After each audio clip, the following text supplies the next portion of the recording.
All right. A little better, maybe? Yeah. All right. This work was from ICWSM 2012. And the second project I'll present is called Curated City, which I just presented at CHI 2014. This is about building city guides through social curation. Both of these works concern the interplay between online and offline hyperlocal communities, and both illustrate ways in which the collective local knowledge of the urban crowd can be leveraged to enrich computational understanding of the physical world. So let me start with a motivating example. So here's an interactive map that was released by the MBTA of the Boston subway system. And when you click on a station in this map, it gives you aggregate crime statistics at that station.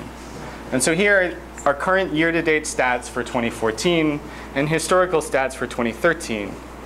And in fact, these data are quite useful for riders that are planning their transit trip. For example, they may wish to avoid a station because it has too much crime or too much crime of a certain kind.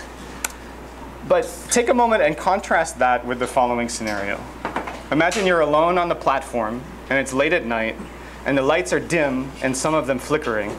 And the station attendant is supposed to be there 24/7, but they're often missing. And one of the exits has been out of service for the last few months, and the other one is too far away for comfort up a long, dark, narrow stairwell.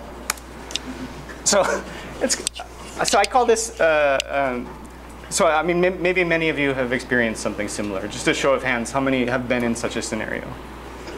Oh, roughly half of you. So even if on paper the second station appears safe according to crime statistics, that doesn't diminish the feeling of anxiety you get when you visit the station at night. And so I call this first scenario factual local knowledge because it's based on some externally verifiable truth, essentially a fact. And I call the second scenario experiential local knowledge.